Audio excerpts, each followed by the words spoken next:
All right, everyone, welcome to a very special edition of the HockeyScape podcast. I'm joined by Ottawa Senators prospect and Memorial Cup champion Phil Doe. How's it going, Phil? Good man. Happy to be here and happy to be back home training again. So it's been a good day with the nice skate today. So. Yeah, so let's go back to a couple years ago. You got drafted by the Ottawa Senators. Just take us through your draft day and how it kind of all went down. Yeah, I mean, obviously, my draft year was during the pandemic, so the draft was in, I believe it was November. So, I was in New Brunswick playing in Moncton that year, and my family couldn't come down, couldn't spend the day with me, but I was with my Bill family, and obviously pretty nervous that day. But fortunately, I got drafted by the Ottawa Senators, and it's definitely a day that I'll remember for the rest of my life, and I got to celebrate when I was back home with my family. Now, take us through that next year. You get to play a little bit with the Belleville Senators. Just talk about the whole experience of playing in the AHL. Yeah, obviously it was really good. I was really excited. It was a lot of unknown, obviously going into Ottawa camp, but I was just trying my best to obviously crack the squad.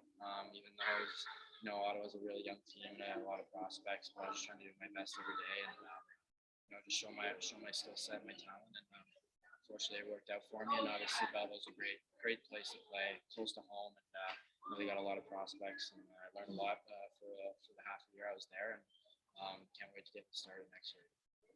Now, talk about being that close to home and being able to have your family come watch you play professional hockey. What did that mean for you? Yeah, obviously that's huge. Family's a big part of my life, probably the most important part of my life, and they've always supported me. So being able to play pro hockey near them and maybe see them every couple of weeks, it's much different than when I played in New Brunswick. So obviously it's a lot. I'm really excited for it, and I think we're gonna have a good team down in Belleville, and it's gonna be a good next few years.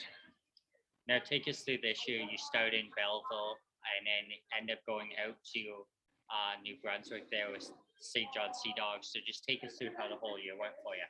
Yeah, I mean, obviously it was a lot of stuff happened that year. It was crazy. It was a crazy year for me, but I think it was really good for me to go back to juniors. I think it was a decision that me and Ottawa thought it was best for me to go challenge for Memorial Cup, and knowing that I got traded to the St. John Sea Dogs, the host of the Memorial Cup, I was super excited. Playing in the Memorial Cup was a dream for me, and I was glad I got to go there. And obviously, not a lot of kids can say they won the cup, so it's been honestly a crazy year, and just really happy the way everything went down this year. Just can't wait for the future. Yeah, absolutely. Now, take us through getting that call, knowing you were going to St. John, and what was going through your head. Yeah, I mean, obviously, I found out I was going to go back to juniors probably about 5 hours before the trade deadline in the queue. So it was a long night because I didn't sleep much that night, knowing I was probably going to get traded to either St. John or Gatineau, and my agent asked me where I preferred to go, and I wanted to win a Memorial Cup, so I wanted to go to the host team, and I got a call at around 5 a.m. in the morning saying I got traded to St. John, and called my parents, told them I wasn't going to be close to home anymore, and it was a little bit tough for them, but at the same time, they were excited for me to go for a Mem Cup. And, don't regret anything about it. So. Now, take us through finally getting out there, meeting your new teammates, and what you learned over that second half. Yeah, I mean, obviously, always changing environments is a little bit tough. That's part of hockey, but. It was a great group of guys down there. I made some really good friends down there for life, and so we built a brotherhood really quickly down there, knowing that we had the chance to go really far in the playoffs. And obviously that didn't work out for us, but we got the end goal, we got the Mem Cup, and I learned a lot down there, just to be just maturing as a kid, and just trying to take that next step and developing my skills and to be really ready for the pro mindset. So. Absolutely. Now take us through how it kind of went when the season ended. What was the end goal there for you guys, knowing you had more hockey to play? Yeah, I mean, obviously it was tough, losing the first round. It's really a feeling hard to say, knowing that we had such a good team. We really truly believe we had the best team in the CHL, and it was tough for us, but I think it was needed. Honestly, I think it was an eye opener for us to how hard we had to work for that moment for the Mem Cup, and we worked really hard, and obviously we were ready to go to the Mem Cup, and we showed that we were the best team in Canada. I think everyone saw that. Now, one thing that doesn't happen a lot is you guys had a new coach heading into the Memorial Cup. So just talk about that and how the team kind of adjusted.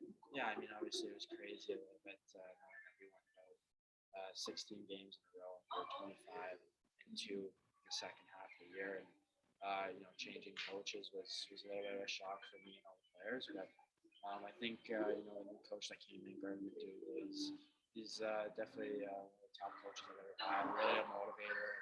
Really loves the game, and it's exactly what you need going into a Memorial Cup. A tournament kind of style. It's not really a best of 5 or a best of 7 series. So he's been in those atmospheres playing in the coaching University of Brunswick. So he was really good. He knew a lot of.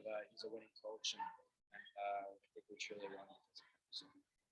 Now, take us through the whole experience of being a St. John Sea Dog in the Memorial Cup with you guys hosting. How crazy was that? Yeah, it was really crazy. I mean, just being the host team in general is awesome. Being able to just know your environment around the tournament like that.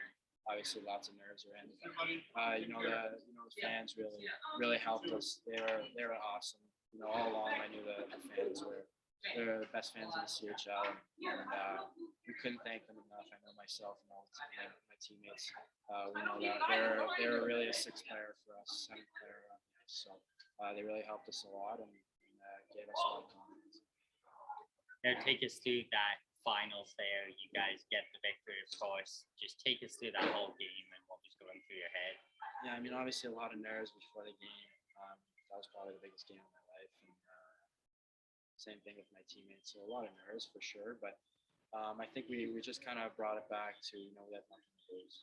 We were the underdogs and that tournament. I think a lot of people had doubt in us, and we just wanted to prove to people that we were a hockey team, and that's what we did. And obviously we had the lead, and we got an empty net goal with probably 30 seconds left into the game, but. A lot of guys were jumping, but I wasn't jumping on the bench. I was still focused on the game. I was pretty nervous. The game's never over, but I was on the ice for the last 20 seconds and kept looking at the clock probably 10 or 12 times. And obviously, when I saw the clock hit about 2 seconds and we were up by 2, that's when I started turning my sticks. And it's definitely a feeling. Now, talk about the whole tournament in a whole and what the St. John's fans brought to the arena every single day. Yeah, I mean, the tournament is definitely something that I've never been part of. I've always played obviously regular season, playoffs, and it's really different. But I really liked it. Obviously, it was a great experience, and just having the fans with us and chanting for us and being real loud for us was awesome. But also, hearing the boos when the team were touching the puck was a really cool moment. And, I'm always going to remember that, and I'm always going to have such a place in my heart. Now, take us through what the next couple of days after the Memorial Cup win was like. How special is that party? Yeah, obviously it was a long 2 days, a long 48 hours. Not much sleep. I know I didn't sleep for 48 hours, but the parade was awesome. Having again the town out there and being able to show the cup and share the cup with them because they're a huge part of that win. Just being out there in the community with it was really.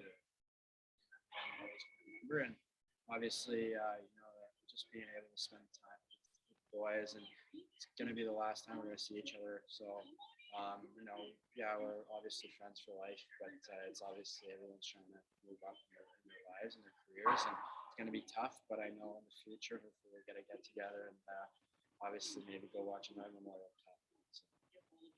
Now, take us through now knowing that your junior hockey career is done.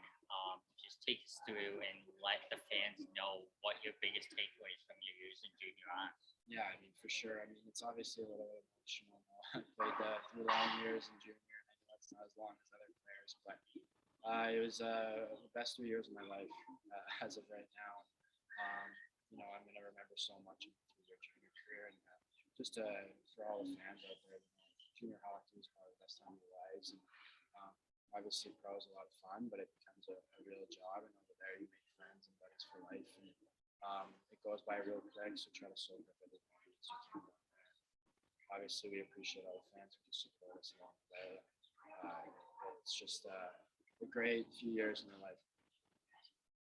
Now, talk about heading into the AHL again next season. How weird, first of all, is it going to feel having played your last little bit of hockey in junior now having to go back to the AHL? Yeah, I mean, obviously it's going to be different, but I think I'm really excited. I'm really excited to take the next step and stay there for a long time, and just excited to get back and get back with my old teammates down there and the coaching staff down there. And I can't wait to just keep going every day. Now, for the fans, take us through what a kind of day in the life looks like for a professional hockey player. Yeah, I mean, obviously it's a little bit different than junior. We don't have to do school, but I do take some classes. But classes aren't in the morning anymore. For me, it's online and it's more later in the day. So wake up around 7:30, 7 a.m. and make some breakfast, and then at the rink for 8 o'clock. And got a lot of team meetings, and then you got to take care of your body, lots of stretching and stuff. I know in Belleville we started practicing at 9:30, and practice are only really short, about 30 to 45 minutes long, but really high intensity. And after that, you got to work out after practice if you don't have a game. The day before a game, you're not working out, but most of the time it's a nice little workout or a nice cool down, and then after that you're on to yourself. You're in that part of your life where you got to be mature and keep yourself busy. So obviously just do stuff around the town in the later parts of the day, and get ready for the next game. Now, take us through playing in that arena in Belleville the last couple of years. It's had some big upgrades. How special is it to play there? Yeah, obviously it's really cool. The fans are awesome there too. Just being able to be close to home as well is just a really good spot for me. And obviously they renovated the dressing room, so the dressing room is really a nice dressing room down there. It's definitely almost like an NHL dressing room over there, and they treat us like NHLers down there, and can't wait to be back there. And now a special thing that's happening this year is a preseason game between the Sens and the Maple Leafs in Belleville. Now, how special is that, being a Sens prospect, knowing you get to see that in your barn there? Yeah, it'll be cool. I mean, obviously, I think that's great for the town, and Belleville's a big hockey town, and the fans are going to be there. So today was already sold out. So it's gonna be crazy, and I think it's really good for the town. But obviously, hopefully, I'll be able to play in that game. But I'm gonna have to fight for a spot in that lineup. Now, take us through your first AHL game. Who was it against, if you can remember, and how nerve-wracking was that for you? Yeah, I think first game was against Laval Rockets in Laval. Obviously, Howe fans are a little bit different. They're a little different breed over there, but all I can remember is the glass shaking because people were moving in the stands and yelling. So definitely the loudest crowd I've been a part of, and it was really nerve-wracking, but I think I got my first AHL point in the first AHL game, so got the nerves out pretty quickly in the first period, and after that, just kind of the instincts kicked in. So now we'll have a little bit of fun here before we wrap up. Who has the worst taste in music on the Belleville Senators? I think I gotta go with Finnish player Robbie Jaravetti. He's a big rock guy. So I'm a big country guy, and I'm going to Boots and Hearts next weekend, so I can't wait for that. Best and worst dresser? Geez, I would say worst dresser is Robbie Jaravetti. He just doesn't care. He's the most skilled player I've ever seen, but just does not care. So I think that's funny. Best dresser, it's got to be Kevin Manavise. I played against him in juniors in Q, and he's a 10-year down there in Belleville, and he's a beauty. And he's got some nice style. Getting that. Weirdest superstition before a game? I've got some weird ones, but I mean that's tough. I think everyone's kind of got their own thing, but I would say probably like Lassie Thompson. I see him chewing on his stick sometimes before they come live. Don't want to ask him, so just kind of look at him weird a little bit, but end up laughing. So. Now, finally here, I'll give you a chance to have a message for Belleville Senators fans. What do you want to say to your fans? Obviously, I'm really excited for this year. It's going to be a big year. We're going to be a young team, but lots of talent, and really excited to be a part of that. And obviously, try to bring another playoff run to the Sens to Belleville's town. And we just love your support. Thank you guys so much for everything you guys do down there, and I'm excited to see you guys. Awesome. Well, listeners, Phil, thank you for coming on here today, buddy. It was a pleasure catching up with you, and we wish you the best of luck next season. Thanks a lot.